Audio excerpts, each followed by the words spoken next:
ব্রহ্মপুত্র, তিস্তা আর ধরলা নদীর জালে জড়িয়ে আছে কুড়িগ্রাম জেলার 4 শতাধিক চর। বর্ষাকালে অবশ্য কোনো কোনো চর নদীর জোয়ারে হারিয়ে যায়। আমরা এখন যে পথে হাঁটছি সেটা আসলে একটা নদী, নাম দুধকুমার। শীতের মৌসুম, নদীতে পানি নেই। ধুধুবালুর মাঠ পেরিয়ে যেতে হবে 6 কিলোমিটার দূরে।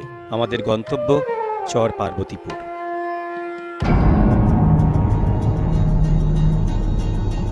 পায়ে হেঁটেই পার হলাম দুধকুমার নদী। পৌঁছে গেলাম চর পার্বতীপুর।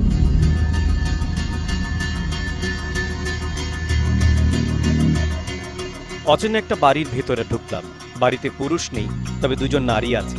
কথা হলো তাদের সঙ্গে, তাদেরই একজন মর্জিনা। অসুস্থ লোকজন আছে বাড়িতে? আছে। কোথায় আছে? ওই যে ঘর ছেনাল দিছে। ঘরের ভেতর ঢুকলাম আমরা। অসুস্থ খাদিজা বিছানায় নির্বাক। এমন দুর্গম চরে তাকে চিকিৎসা দিচ্ছে কে? আমি ডাক্তার। এখন খুলে দিবে কি এটা? আমি কিভাবে খুলবেন? যে যখন ছেনাল শেষ হবে তখন এই যে এটা আছে না, এটা বদ্ধ করে দিয়ে এই সুইটা আলগাছটা টান দিয়ে খুলে। ডাক্তার আসবে না খোলার জন্য? না, তাই তো আসতে পারবে না, গাড়ি যেতে আসে না। মর্জিনাই পালন করবে চিকিৎসকের ভূমিকা। উপায় নেই, কারণ গ্রাম্য চিকিৎসককে আনতে হলে মর্জিনাকে গুনতে হবে আরো 300 টাকা। চরে গুরুতর অসুস্থ ব্যক্তির চিকিৎসা পাওয়ার ব্যবস্থা শুনে চমকে উঠলাম আমরা। হয়তো মনে করেন যে একটা হয়তো ভাড়া নিলে তক্তার মধ্যে তুলিয়া হয়তো মনে করেন দুই পাশে দুইজন ধরিয়া ঘাট ধরি গেল। একটি লাল নিশান আমাদের নজর কাড়ল। ঘটনা জানতে হলে বাড়ির ভেতরে যেতে হবে।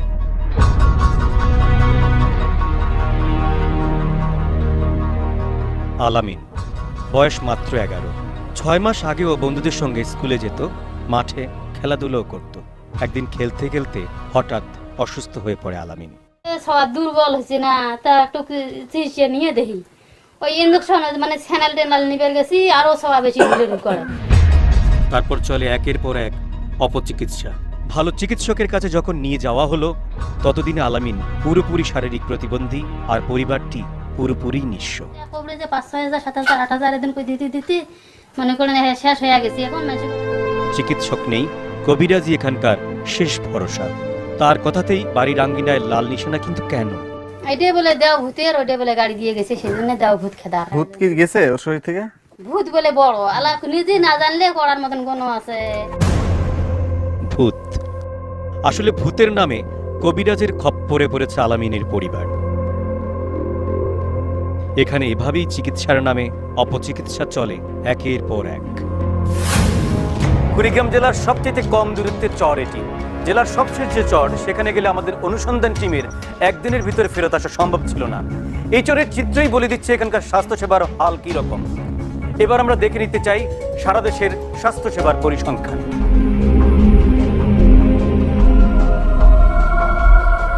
স্বাস্থ্যসেবা নিয়ে অনিশ্চয়তায় মানুষ, দিন যত বাড়ছে রোগীর সংখ্যা ততই বাড়ছে, কিন্তু সেভাবে চিকিৎসক কিংবা হাসপাতালের সংখ্যা বাড়ছে না। তাই হাসপাতালের বারান্দায় রোগীদের মিছিল। সরকারি হাসপাতালের সেবা নিয়েও আছে নানান রকম প্রশ্ন।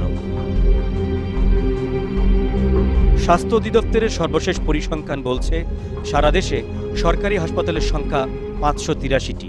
এর মধ্যে উপজেলা স্বাস্থ্য কমপ্লেক্স 425টি, ইউনিয়ন ভিত্তিক আছে আরও 1275টি উপস্বাস্থ্য কেন্দ্র। এখানেই শেষ নয়, 12,527টি কমিউনিটি ক্লিনিক গ্রাম পর্যায়ে স্বাস্থ্যসেবা দিয়ে যাচ্ছে। এছাড়া 14টি সরকারি এবং 54টি বেসরকারি মেডিকেল কলেজ এবং 2,966টি বেসরকারি হাসপাতাল ক্লিনিক তো আছেই। সরকারি হাসপাতালে রোগীদের শয্যা মাত্র 51,655টি। সেই হিসেবে মাত্র 3,000 মানুষের ভাগে পড়ে মাত্র একটি শয্যা। এতে গেল হাসপাতালের হিসাব নিকাশ। এবার চিকিৎসকদের হিসাব দেখা যাক। বর্তমানে দেশে MBBS চিকিৎসক আছেন প্রায় 64,000, ডেন্টাল সার্জন আছেন 5,000-এর উপরে, চিকিৎসকের পদ খালি প্রায় 7,000। সেই হিসাবে প্রতি 2,500 মানুষকে সেবা দেন মাত্র একজন চিকিৎসক। চিকিৎসক সংকট কাটাতে সরকার 2011 সালের মধ্যে অ্যাডহক ভিত্তিতে 4,133 জন চিকিৎসক নিয়োগ দিয়েছে। এজন্য সরকারের প্রতি মাসে ব্যয় হচ্ছে কমপক্ষে 4.5 কোটি টাকা। আমি ডিসি সাহেবকে বলছি, বলতে আর করবেন না। কেন করবো বলে যে ওখানে গেছে তাকে দায়িত্ব পালন করতে হবে, যে সময় তার থাকার কথা সেই সময় তার থাকতে হবে তাকে। যেখানে যেখানে চিকিৎসকের অভাব সেখানে আমরা চিকিৎসকের ব্যবস্থা করে দিচ্ছি, এবং যারা মানে চাকরি পেয়ে তার কর্মস্থলে থাকবে না তাদের চাকরি থেকে বিদায় দিয়ে নতুন নিয়োগ যাতে দেওয়া হয় সে ব্যবস্থা আমরা করব। এর আগেও প্রধানমন্ত্রী ডাক্তারদের গ্রামে থাকা নিয়ে এমন কথা বলেছেন, ডাক্তাররা সেই কথা রাখেননি। এবার কি রাখবেন? এই প্রশ্নের জবাব দেবে কেবল সময়। একটু আগে স্বাস্থ্য বিভাগের যে পরিসংখ্যান আপনারা দেখেছেন তা শুধুই কাগজে কলমে, কিন্তু বাস্তব চিত্র আরও ভয়ঙ্কর। মানুষের দোরগোড়ায় স্বাস্থ্যসেবা পৌঁছে দিতে ডাক্তার নিয়োগে সরকারের ভূমিকা প্রশংসনীয়, কিন্তু গ্রামের তৃণমূল মানুষের কাছে না গিয়ে এই ভূমিকার সাফল্য কিংবা ব্যর্থতা পরিমাপ করা সত্যিই কঠিন। আমরা দেখে নিতে চাই বছরে সরকার যে 50 কোটি টাকা খরচ করছে তা সত্যিই বাস্তবে কাজে আসছে কিনা। বিভাগীয় স্বাস্থ্য কর্মকর্তা ও জেলা সিভিল সার্জনদের সাথে স্বাস্থ্যমন্ত্রী মোহাম্মদ নাসিমের মতবিনিময় সভা। স্বাস্থ্যসেবায় সাফল্য অর্জনের জন্য বিভিন্ন জেলা সার্জনদের পুরস্কার দেওয়া হয়েছে সভায়। রংপুর বিভাগে রানার্স আপ হয়েছেন কুড়িগ্রাম সিভিল সার্জন। সেখানে আমার পারফরমেন্স ভালো দেখে আমাকে মাননীয় মন্ত্রী মহোদয় আমাদেরকে পুরস্কারে ভূষিত করেছেন। ঘটনার ঠিক 1 মাস পেছনে ফিরতে চাই আমরা। কাকতালীয় হলেও সত্য যে 1 মাস আগে এই কুড়িগ্রাম জেলার স্বাস্থ্যসেবার দৃশ্য ধারণের সিদ্ধান্ত নিয়েছিলাম আমরা।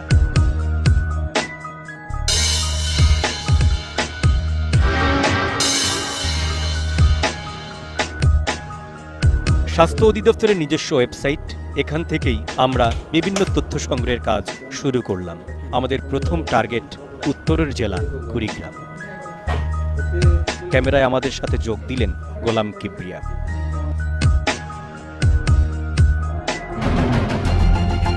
গাড়ি চলল কুড়িগ্রামের উদ্দেশ্যে।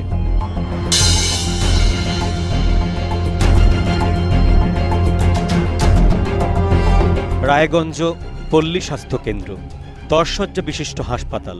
কাগজে কলমে এখানে একজন মেডিকেল অফিসার থাকার কথা, কিন্তু বাস্তবে পাওয়া গেল শুধু ফার্মাসিস্ট সাইফুল আলমকে। ও ডাক্তার আসে না?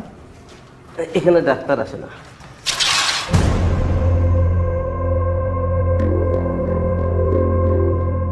'63 সাল থেকে এটা ওই মানে 31 বেডের হাসপাতাল ছিল। তারপরে যখন উপজেলা হেলথ কমপ্লেক্সগুলো হলো 83 সালে, হ্যাঁ, তারপরে এটা করলো পল্লী স্বাস্থ্য কেন্দ্র। পল্লী স্বাস্থ্য কেন্দ্র 10 বেড রাখলো। 10 বেড। এটাই কি 10 শয্যা বিশিষ্ট হাসপাতাল নাকি ভূতের বাড়ি?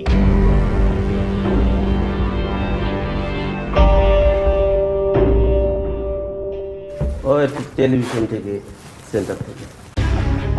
অর্থাৎ মেডিকেল অ্যাসিস্ট্যান্ট গৌতম গোস্বামী এতক্ষণে খবর পেয়ে গেছেন হাসপাতালের এই কর্মকর্তার চেহারা দেখতে। আমরা নিচে নেমে এলাম। মোটরসাইকেল নিয়ে দ্রুত গতিতে ছুটে আসলেন তিনি। আমি হচ্ছে অপূর্ব আলাদিন। আপনার নাম? ডাক্তার গৌতম। ডাক্তার গৌতম, আপনাকে ফোন দিছি কি যে আমরা আসছি? এখান থেকে একজন ফোন দিয়েছে যে সাংবাদিক আসছে। তিনি শুধু পল্লী হাসপাতালের চিকিৎসক নন, তার একটি চেম্বারও আছে। কিন্তু মেডিকেল অফিসারের খবর কি? আর এখানে আসে যায়, এখানে কেউ মেডিকেল অফিসার ওইভাবে আসে না, থাকে না। এখানে যিনি লাস্ট বদলি হয়ে গেছেন ওনার নাম কি ছিলেন? ওনার নাম ছিল বিভাস কুমার শীল। বিভাস কুমার শীল। ওনার বাসা কি এখানেই? নাগেশ্বরী। নাগেশ্বরীতে। এই কক্ষের দরজাই বলে দিচ্ছে বিভাস কুমার শীল কতদিন হাসপাতালে আসেন না। গল্পের ছলে কিছু তথ্য দিয়ে দিলেন গৌতম গোস্বামী। এগুলো খোঁজ নিলে দেখা যাবে যে অনেক ডাক্তারই আছে, কিন্তু তাদেরকে চোখেও দেখছেন না। চোখে দেখা যাবে না? বেতন পায়? বেতন তো পাবে, গভর্নমেন্টের সার্ভিস। একটু বসে থেকে তারা দেখা যাচ্ছে এখান থেকে ওখানে জয়েন করে ডিজি থেকে আবার একটা পেশেন্টের অর্ডার নিয়ে এসে তারা যা বসে আছে বাড়িতে। চিকিৎসকদের না থাকার কারণও ব্যাখ্যা করলেন তিনি তার মতো করে। ডাক্তারের সামনে তার ওয়াইফকে ধর্ষণ করা হয়েছিল। এই কোন এইখানে? এইখানে নিরাপত্তার অভাবে কোন ডাক্তার এখানে আসে। সত্যিই তো, এমন ঝুঁকির মধ্যে মানুষ থাকবেই বা কি করে? এবার আমাদের গন্তব্য সেই বিভাস কুমার শীলের বাড়ি। হাসপাতাল থেকে মাত্র 8 মিনিটের পথ।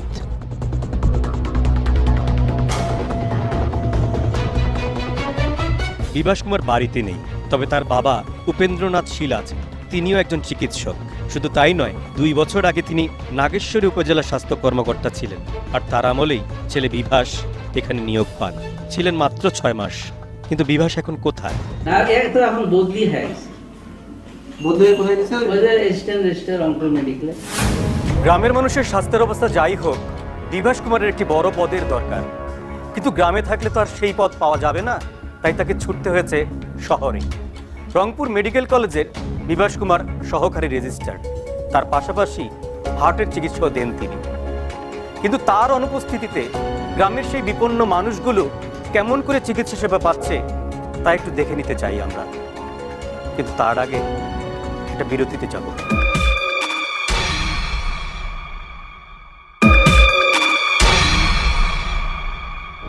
শহর এবং গ্রামের দূরত্বের কারণে চিকিৎসা সেবা থেকেও বঞ্চিত গ্রামের মানুষগুলো। ডাক্তারের অনুপস্থিতিতে সুযোগ নিচ্ছে কিছু সুযোগ সন্ধানী মানুষ। গ্রামের সহজ সরল মানুষগুলো জানে না ডাক্তার আর সুযোগ সন্ধানের মধ্যে পার্থক্যটা কি, তাদের তা জানার কথাও না।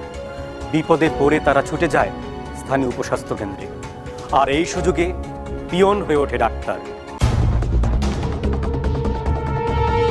মাদারগঞ্জ উপস্বাস্থ্য কেন্দ্রের উদ্দেশ্যে আমাদের যাত্রা। নাগেশ্বরী উপজেলা থেকে 23 কিলোমিটার দূরে চলে এলাম। আমরা খুঁজতে থাকলাম মাদারগঞ্জ উপস্বাস্থ্য কেন্দ্রটি। এক বৃদ্ধের সঙ্গে দেখা হলো, তার নাম হুজুর আলী। স্বাস্থ্যকেন্দ্রের পিয়ন এই হুজুর আলী। পিয়ন হলেও তিনি চিকিৎসকের দায়িত্ব পালন করে আসছেন। তার মুখ থেকেই শোনা যাক তিনি কি কি ওষুধ দিতে পারেন। আপনি কি ওষুধ বুঝেন? হ্যাঁ বুঝবেন না কেন? তাই? জি আমার তো গ্যাস্ট্রিকের এখন কি ওষুধ খাওয়া যাবে? আমাদের গ্যাস্ট্রিকের ট্যাবলেট খোলা ট্যাবলেট অ্যান্টাসিড। অ্যান্টাসিড? জি। ঠান্ডা লাগলে? ঠান্ডা লাগলে তো এখন কি করব? কোন ওষুধ দেন? ঠান্ডা লাগলে আমরা ইয়ে দেই, ভিটামিন দেই। এই হলো তার ওষুধ দেবার নমুনা।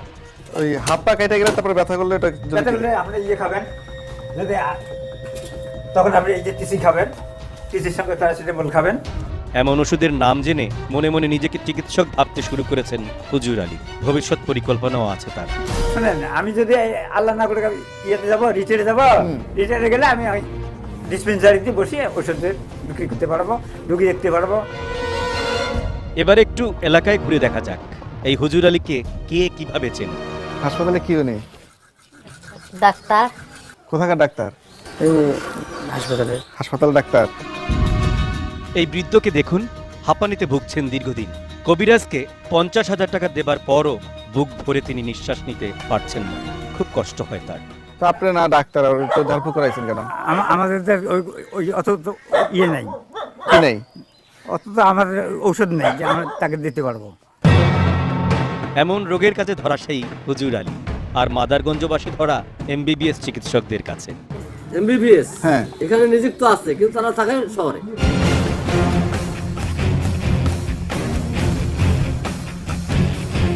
আমরা নাগেশ্বরী শহরে যাব, দেখব MBBS চিকিৎসকেরা শহরের মানুষকে কিভাবে সেবা দিচ্ছে। নাগেশ্বরী উপজেলা স্বাস্থ্য কমপ্লেক্স, মাত্র 3 লাখ মানুষের জন্য 31টি শয্যা আছে এই হাসপাতালে। 50 শয্যা উন্নীত করার কাজ চলছে। 7টি উপস্বাস্থ্য কেন্দ্র সহ 18 জন চিকিৎসক থাকার কথা, বাস্তবে আছেন 6 জন। এই 6 জন দিয়ে পুরো উপজেলা কভার করছেন? হ্যাঁ, পুরো উপজেলা কভার করছে। হাসপাতালে এই কর্মকর্তা ছাড়া কোনো চিকিৎসক আমাদের চোখে পড়েনি। জানা গেল 2 জন ছুটিতে, বাকি 3 জনই অনুপস্থিত। অনিয়মিত কেন, মানে এটা কারণটা কি? অনিয়মিত এটা হলো আমাদের এই পেশাটাই এরকম হয়ে গেছে। এটা যে BCS দিয়ে আসছেন ওনারা, এটা মনেই করেন না। এবার আমাদের চোখ হাজিরা খাতায়, আমরা সেটা দেখতে চাইলাম। ছবি নেওয়ার থেকে একটু বিরত থাকেন। একজনের বিরুদ্ধে সোচ্চার এই কর্মকর্তা, তিনি তার বেতন বন্ধের জন্য অভিযোগও করেছেন। তার নাম জেসমিন আক্তার। অবশ্য নভেম্বর মাসে তিনি 7 দিন নিয়মিত ছিলেন। বুঝতেই পারতেছেন 9 তারিখ পরে রাস্তাঘাট খোলা হয়ে গেছে, চলে গেছে। এই কয়েকদিন উনি আটকা পড়েছিল হরতাল অবরোধের কারণে। বাহ, তাহলে তো টানা হরতাল অবরোধই ভালো। অন্তত গ্রামের মানুষগুলো ভালো চিকিৎসা পেত। গ্রামের মানুষকে সেবা না দিয়ে শহরের মানুষের পকেট কাটা অপরাধের মধ্যে পড়ে কিনা তা আমাদের জানা নেই। তবে কর্মস্থলে না এসে বেতন ভাতা তুলে নেওয়া নিঃসন্দেহে অপরাধ। নাগেশ্বরীতে না এসে জেসমিন আক্তার কোথায় বসেন আমরা তা খুঁজে বের করব। তার আগে দেখে আসি কুড়িগ্রামের ভুরুঙ্গামারী উপজেলার চিত্র কেমন। ভুরুঙ্গামারি উপজেলা স্বাস্থ্য কমপ্লেক্স। চিকিৎসা সেবা যাই হোক, হাসপাতালের অবস্থা বেশ ভালো। হাসপাতাল ঘুরে একজন চিকিৎসককে খুঁজে পাওয়া যাচ্ছে না।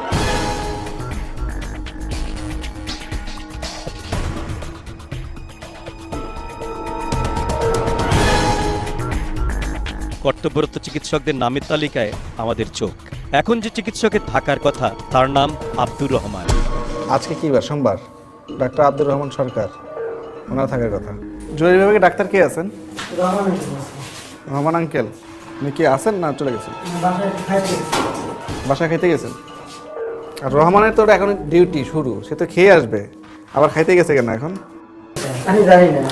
এবার মোবাইল ফোনে কথা হলো উপজেলা স্বাস্থ্য কর্মকর্তার সাথে। হ্যাঁ, আপনি একটু খেয়ে দিয়ে আসতে পারবেন? আমাদের অপেক্ষা উপজেলা স্বাস্থ্য কর্মকর্তার জন্য। তিনি আসার আগে আমাদের সাথে কথা হলো হাসপাতালের তথ্য কর্মকর্তার সাথে। এরোগ ডাক্তার যেগুলো সব যার যার পোস্ট সেখানে বসছে, মনে করেন যে এরোগ সব চলে গেছে, সাহেবুর রহমান ইলা সব ট্রান্সফার সব চলে গেছে। কোথায় চলে গেছে এরা? বিভিন্ন ঢাকা, ম্যাক্সিমাম ঢাকায় চলে গেছে। 2011 সালে 18 জনের বিপরীতে চিকিৎসক ছিলেন 12 জন, এখন আছেন মাত্র 3 জন। ঘটনাস্থলে উপজেলা স্বাস্থ্য কর্মকর্তা ডাক্তার সাইফুর রহমান। যদি প্রশাসন ঠিক থাকে, একটু কড়াকড়ি করা হয়, থাকবে না কেন? আমরা তো আছি, জব তো চাকরি তো করতে হবে না কেন? কারণ আমাকে যদি সুযোগ দেয় তাহলে সেই সুযোগটা তো আমি নেবই। তাহলে চিকিৎসক না থাকার একটা সূত্র পাওয়া গেল। এবার একটা অঙ্ক করতে চাই। 2012 সালে কুড়িগ্রাম জেলায় চিকিৎসকের পদ ছিল 175টি, আর কর্মরত ছিলেন 92 জন। এর মধ্যে অ্যাডহক ভিত্তিতে ছিলেন 34 জন, শূন্য ছিল 83টি পদ। আর বর্তমানে অর্থাৎ এই 2014 সালে পদের সংখ্যা একই থাকলেও কমেছে কর্মরত চিকিৎসকের সংখ্যা। এই সংখ্যা এখন 62, শূন্য পদ 113। অ্যাডহক ভিত্তিতে চিকিৎসক আছেন 6 জন, বাকি 28 জন কোথায়? বদলি হতেই পারে, কিন্তু তার তো একটা নীতিমালা আছে। নিয়োগ নীতিমালায় বলা আছে 2 বছর আগে কেউ বদলি, ছুটি কিংবা প্রেষণে যেতে পারবেন না। আমরা এখন দেখতে চাইব এই 28 জন 2 বছর পূর্ণ করেছিলেন কিনা। এই 28 জনের হিসেব জানতে হাজির হলাম কুড়িগ্রাম সিভিল সার্জন কার্যালয়ে। হিসেব মেলানো শুরু হলো আমাদের। 5-7-10 থেকেই অদ্যাবধি কর্মসূচি অনুপস্থিত, মানে 2 দিন ছিলেন? 2 দিন ছিলেন। মানে এভাবে কেউ 2 দিন, কেউ 3 মাস, কেউ 6 মাস পর কর্মস্থল ছেড়ে চলে গেছেন শহরে। এবার চিকিৎসকদের বদলি নিয়ে চমকে ওঠার মতো তথ্য দিলেন জেলা সিভিল সার্জন। তারা বলেন যে 2 বছরের মধ্যে থাকতে হবে, তারা আবার একদিন পরেই বদলি করেন। বদলি হয়ে তারা চলে গেছে, আমি জানি না। মন্ত্রী মহোদয় যদি একটা ফোন করেন ডিজিকে, ডিজি পারবে না করে? বোঝা গেল জেলার সিভিল সার্জনের চেয়েও অনেক বেশি ক্ষমতাধর অ্যাডহক চিকিৎসকেরা। এবার অনুপস্থিত চিকিৎসক জেসমিন আক্তারের কথা জানব। হ্যাঁ, উনি তো আছেন না, আমরা তো গিয়ে দেখলাম উনি নাই। নেই না, তো ছুটি নিয়ে গেছেন। ছুটিও নেই, কিন্তু অ্যাবসেন্ট। হ্যাঁ, হতে পারে কে উপস্থিত থাকেন অথবা কে অনুপস্থিত থাকেন সে তথ্য জানা নেই এই সিভিল সার্জনের। অথচ পুরস্কার পাওয়ার দিন গর্ব করে তিনি বলেছিলেন, আমার জেলায় চিকিৎসক উপস্থিতি খুবই ভালো। চিকিৎসক স্বল্পতা রয়েছে, কিন্তু উপস্থিতি সন্তোষজনক। যিনি তার ডাক্তারদের খোঁজ খবর রাখেন না, যার জেলায় ডাক্তাররা কর্মস্থলে দিনের পর দিন অনুপস্থিত থাকেন, যার এলাকায় ডাক্তারের বদলে পিয়ন চিকিৎসা দেয়, সেই অঞ্চলের কর্মকর্তা পেয়ে গেলেন পুরস্কার। যারা পুরস্কারের জন্য তাকে মনোনীত করলেন তাদের চেহারা একবার দেখে নেওয়া দরকার। যাব সেখানে, তবে তার আগে একবার বিরতিতে যেতে চাই।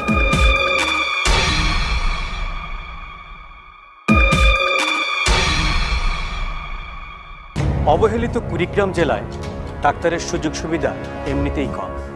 হয়তো সেই জন্যই তারা গ্রাম ছেড়ে শহরমুখী হয়েছেন। হয়তো কুড়িগ্রামের মতো স্বাস্থ্যসেবার এমন দৃশ্য বিভাগীয় শহর রংপুরে দেখা যাবে না।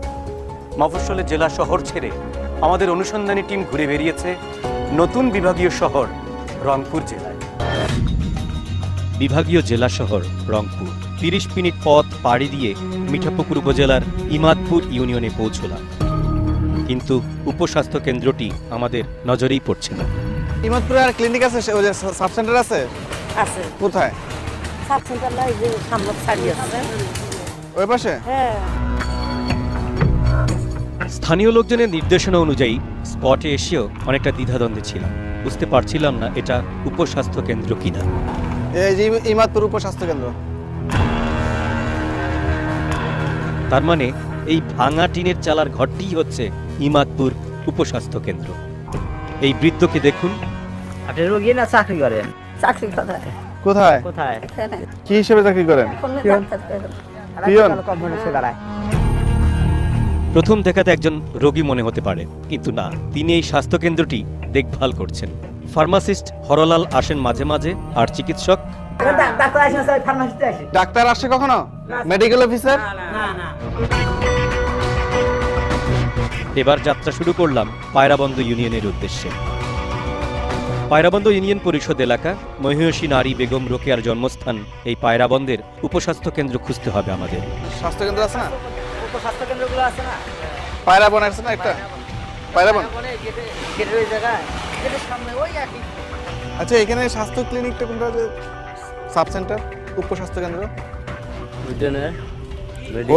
ক্লিনিক কোন পাশে ভাই? এলাকাবাসীর কথার সূত্র ধরে আমরা যে ভবনটিতে হাজির হলাম, আসলে এটা একটা পরিবার পরিকল্পনা কেন্দ্র। দেখা হলো এই কেন্দ্রের ডাক্তার আব্দুল হালিম সরকারের সাথে। হয়তো তিনি আমাদের সঠিক তথ্য দিতে পারবেন। আমাদের এটা হলো স্বাস্থ্য পরিবার কল্যাণ, এটা ফ্যামিলি প্ল্যান স্যার। এটা হলো হেলথ সাইট। হেলথ সাইটের আমি হেলথ সাইটেরটা নাই এখানে, তো নাই জানা মতো নাই। তিনি কি আমাদের সঠিক তথ্য দিলেন? কিন্তু এই পায়রাবন্দ উপস্বাস্থ্য কেন্দ্রে থাকার কথা ডাক্তার মোহাম্মদ মুরাদুজ্জামানের। অবকাঠামো ছাড়া একটি উপস্বাস্থ্য কেন্দ্রে তো চিকিৎসক নিয়োগ দেওয়ার কথা না। সঠিক তথ্য জানব মিঠাপুকুর উপজেলা স্বাস্থ্য কর্মকর্তার কাছে।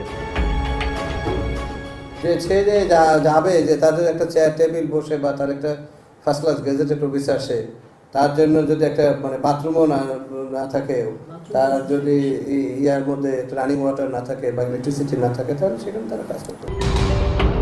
অবশ্য তিনি ঠিকই বলেছেন। আমরা আবার ফিরব এই স্বাস্থ্য কর্মকর্তার কাছে। তার আগে যেতে চাই সরান বড়বালা উপস্বাস্থ্য কেন্দ্রে। প্রায় ৪৫ মিনিট পথ পাড়ি দিয়ে আমরা পৌঁছলাম, যেখানে সম্পূর্ণ অবকাঠামো আছে। জানতে হবে চিকিৎসক আছেন কিনা। এক কথা শেষ, এটা জন্ম যেদিন হয়েছি তখন থাকি যা ডাক্তার নাই, আসি ওই 3 দিন থাকি চলে যায়। অবকাঠামো থাকা সত্ত্বেও এখানে চিকিৎসক নিয়োগ না দেওয়ার কারণ কি? এখন এই মুহূর্তে তো নাই, এখন রংপুর ডিস্ট্রিক্টের মধ্যে। তা আপনি কি দিতে পারেন না এখান থেকে ডেপুটেশন নেয়? এখান থেকে দিতে পারলে আমি চালাবো কেমন করে? আমার সব প্রশ্নের জবাব খুঁজতে আমরা যাব রংপুর বিভাগীয় স্বাস্থ্য কর্মকর্তার কার্যালয়ে। দোতলার এই কক্ষটি দেখুন।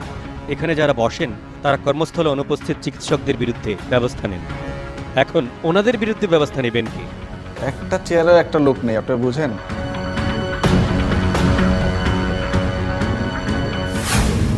এবার বুঝলেন কিভাবে পুরস্কার পেয়েছেন কুড়িগ্রাম জেলা সিভিল সার্জন? বিভাগীয় স্বাস্থ্য কার্যালয় যদি এভাবে ফাঁকা থাকে, তাহলে কর্মস্থলে ডাক্তাররা অনুপস্থিত থাকবেন না কেন?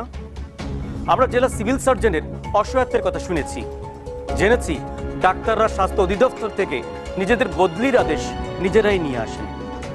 এবার আমরা ফিরব রাজধানী ঢাকায়।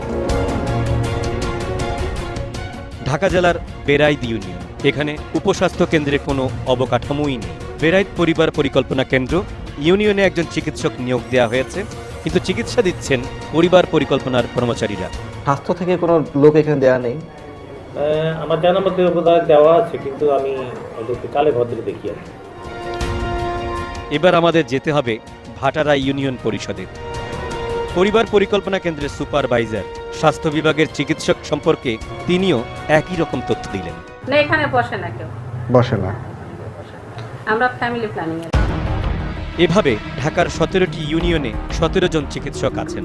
রোগী থাকুক কিংবা নাই থাকুক, এসব চিকিৎসকদের কখনো ইউনিয়নেই যেতে হয় না। তাদের কর্মস্থল তেজগাঁও উপজেলা স্বাস্থ্য কমপ্লেক্স। তারা এখানেই কাজ করে, এখানে অফিসে থাকে এবং এখানে তাদের কাজ আছে, যেমন এখানে ইমার্জেন্সি চলে 24 আওয়ার্স, সেটা করে। এটা অবশ্য আপনারা সিভিল সার্জন অফিসেও জানতে পারেন, কারণ আমরা কিন্তু সিভিল সার্জনের আওতাধীন। হ্যাঁ, ভালো করে জানা আছে মানে আপনাদের। যমুনার অনুসন্ধানী বাহিনী নাছোড়বান্দা। আমরা জানার চেষ্টা করব ঢাকা জেলার সিভিল সার্জনের বক্তব্য। আমাকে বিরক্ত করে না, আপনি চাটা খান, চা খাবেন? চা খেতে দাস। আমার সঙ্গে এটা আমাকে জিজ্ঞেস করে লাভ হবে না, আমি বলতে পারছি না। তিনি তো কথাই বললেন না। মহাখালী স্বাস্থ্য অধিদপ্তর। এই দৃশ্য স্বাস্থ্য অধিদপ্তরের পরিচালকের কক্ষের বাইরে। এখানে যারা বসে আছেন তারা সবাই চিকিৎসক, এসেছেন বদলির তদবির নিয়ে। ডিরেক্টর অ্যাডমিন আজকে এখানে সব না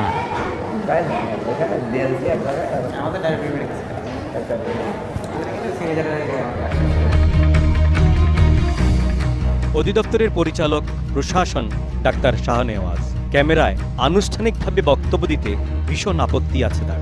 না স্বাস্থ্য সেবা সম্পর্কে আমি ডাইরেক্টর এডমিন এই বিষয়ে কোনো কথা বলার বিষয় রাখি না।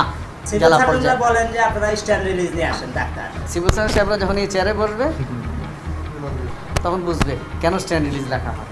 আমার ডিজি স্যার ওখানে গেলে দেখবা স্যারের রুমে, ফ্লোরে, টেবিলে শত ফাইল, 5 to 70% হচ্ছে বদলি। এবার বুঝতে বাকি নেই কিভাবে আইন কানুনের তোয়াক্কা না করে বদলির আদেশ নিয়ে নেন ডাক্তাররা। কিন্তু কোনো ডাক্তার আছেন যারা এসব থেকে অনেক দূরে, নীরবে পালন করে যাচ্ছেন তাদের দায়িত্ব। আর তাই একতরফা কোনো একটি পেশার সবাইকে দোষের কাঠগড়ায় দাঁড় করানোটাও ঠিক নয়। এবার আপনাদের সামনে হাজির করব 3 ধরনের 3জন ডাক্তারকে। এই সময়ের মধ্যে আপনি যেটা করবেন, খাবার স্যালাইন খাওয়াবেন, পানি গরম করে খাওয়াবেন, ডাবের পানি গরম করে খাওয়াবেন। আর আমরা তো ওষুধ দিচ্ছি, আর সমস্যা হলে ডাক্তার এখানে সবসময় থাকে, দেখাবেন। ডাক্তার শরীফুল ইসলাম, বাড়ি রংপুর জেলা শহরেই। চট্টগ্রাম মেডিকেল কলেজ থেকে MBBS পাশ করেছেন। 2011 সালে অ্যাডক ভিত্তিক নিয়োগ পেয়েছেন তিনি। এখন মিঠাপুকুর উপজেলা স্বাস্থ্য কমপ্লেক্সের আবাসিক চিকিৎসক। 3 বছর ধরে আছেন এই হাসপাতালে, তাই রোগীদের কাছে খুব প্রিয় হয়ে উঠেছেন ডাক্তার শরীফুল। অন্যান্য স্বাস্থ্যকেন্দ্রে তার মতো যারা অ্যাডক ভিত্তিতে নিয়োগ পেয়েছিলেন তারা কিন্তু শহরমুখী, অথচ এই শরীফুল জায়গা করে নিয়েছেন গ্রামের মানুষের মনের মধ্যে। আরও একজন চিকিৎসকের সঙ্গে আমরা পরিচিত হব, সেজন্য যেতে হবে গাইবান্ধা সদর হাসপাতালে।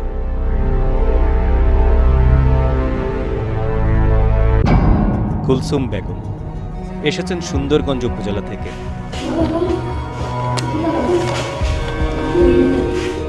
গর্ভবতী এই নারীর আর্তনাদ চিকিৎসকদের মনে নাড়া দিতে পারছে না। আমাদের ক্যামেরা দেখে তৎপর হয়ে উঠলেন হাসপাতালের কর্মচারীরা। অবশেষে অপারেশন কক্ষে নিয়ে যাওয়া হলো এই কুলসুম বেগমকে। কিন্তু কুলসুম বেগম জানেন না, তাকে যার চিকিৎসা দেওয়ার কথা ছিল সেই চিকিৎসক এই হাসপাতালেই নেই। চিকিৎসকের নাম অমিত কুমার বসু। গাইনি বিশেষজ্ঞের চিকিৎসক কোথায়? অমিত কুমার, হ্যাঁ, উনি ধরেন সপ্তাহে একদিন আসে, কোনো সপ্তাহে আসে না। পুলিশ অনেকবার ইয়ে করছে, সিডি দিয়েছে, ইয়ে করছে, কাজ হয় না, কনসালটেন্ট দেয়, তো আসলে কিছু করতে পারে না। রাত অনেক, তাই মোবাইল ফোনে অমিত কুমারের তথ্য জানালেন সিভিল সার্জন।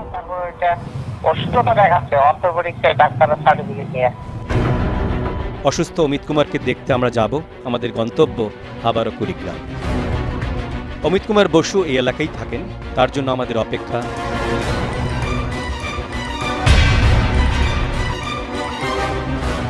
হঠাৎ বের হয়ে আসলেন অমিত। একই, তিনি তো দিব্যি সুস্থ। কোথায় যাচ্ছেন অমিত কুমার? পেছনে পেছনে আমাদের ক্যামেরা। সেবা ক্লিনিকের চিকিৎসা নিতে ঢুকছেন অমিত কুমার। এবার দেখুন অমিত কুমার সেবা ক্লিনিকে সেবা নিচ্ছেন নাকি মানুষকে সেবা দিচ্ছেন। সাইনবোর্ড দেখে বুঝলাম অমিত এখানে নিয়মিতই রোগী দেখেন, অথচ সুস্থ অমিত কুমার অসুস্থতার সনদ দেখিয়ে মাসের পর মাস রোগী দেখে যাচ্ছেন এখানে। কিন্তু আমাদের কাজে বাধা হয়ে দাঁড়ালো ক্লিনিক কর্তৃপক্ষ।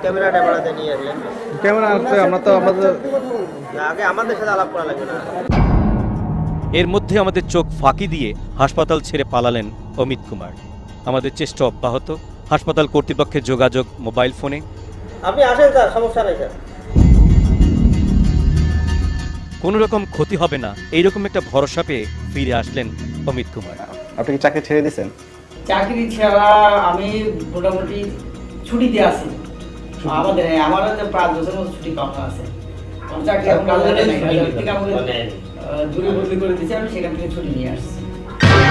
নীতিমালা তোয়াক্কা না করেই মাসের পর মাস ছুটি কাটাচ্ছেন তিনি। জানলাম অমিত কুমারের সরকারি বেতন প্রায় 20,000 টাকা, আর সেবা ক্লিনিকে বসলে মাসে পান 2 লাখ টাকা। এবার কুড়িগ্রামের সেই জেসমিনকে খুঁজতে হবে। ফিরলাম তার খোঁজে রাজধানী ঢাকায়। হ্যালো, আসসালামু আলাইকুম। মোবাইল ফোনে কথা হলো সেই জেসমিন আক্তারের সঙ্গে। তিনি আমাদের সময়ও দিলেন। তার কথা মতো আমরা রোগী নিয়ে হাজির হলাম ঢাকার শেরেবাংলা নগরের প্রবীণ হাসপাতালে।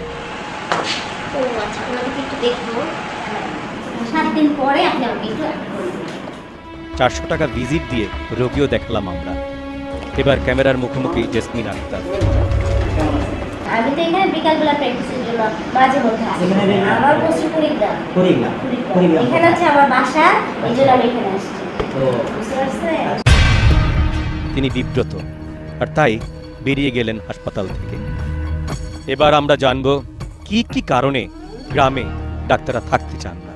একজনের অ্যাটলিস্ট একটা মানে ট্রান্সপোর্ট সার্ভিস থাকা উচিত, তার সিকিউরিটির ব্যবস্থা থাকা উচিত, তার ফ্যামিলি অ্যাকোমোডেশনের ব্যবস্থা থাকা উচিত।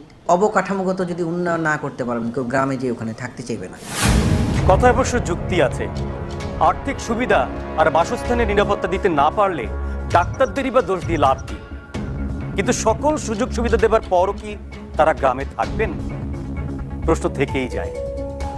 প্রিয় দর্শক, আপনার জন্য তৈরি যমুনা টেলিভিশনের অনুসন্ধানী টিম। আপনার কোনো তথ্য থাকলে জানান এই নাম্বারে।